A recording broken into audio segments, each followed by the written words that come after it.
நம்மாழ்வார் அருளிச் செய்த திருவாய்மொழி 3ஆம் பத்து 5ஆம் பதிகத்தின் 5ஆம் பாசுரத்தில் சாது சனத்தை நலியும் கஞ்சனை சாதிப்பதற்கு ஆதியஞ்சோதி உருவை அங்கு வைத்து இங்கு பிறந்த வேத முதல்வனை பாடி வீதிகள் தோறும் துள்ளாதார் ஓதி உணர்ந்தவர் முன்னா என் சவிப்பார் மனிசரே என்று பாடுகிறார். தான் யார் மூலமாக இவ்வுலகில் அவதரிக்க வேண்டும் என்று எம்பெருமான் தீர்மானித்தானோ அப்படிப்பட்ட சாத்வீகர்களாகிய தேவகி வசுதேவர் போன்றவர்களை பல ஆண்டுகள் சிறையில் வைத்து துன்புறுத்தும் கம்சனை தண்டிப்பதற்காக பரமபதத்தில் இருப்பது போன்றே திவ்யமான திருமேனியை அமைத்துக் கொண்டு அவதரித்தான்.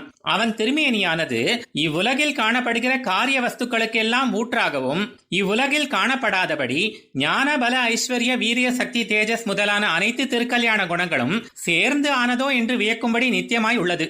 ஆனால் அவன் எத்தனை அவதாரங்கள் எடுத்து வந்த போதிலும் எந்த ஒரு திருமேனி மூலமும் திருந்த மாட்டோம் என்று அல்லவோ சிலர் இருக்கின்றனர்.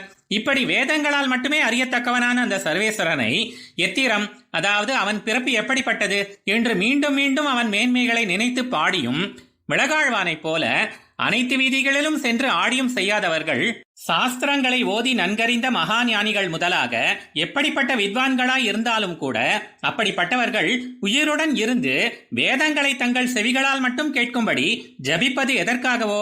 என்னை பொறுத்தவரை அவர்கள் மனிதர்களே இல்லை என்கிறார் ஆழ்வார். ஆழ்வார் எம்பெருமானார் ஜீயர் திருவடிகளே சரணம்.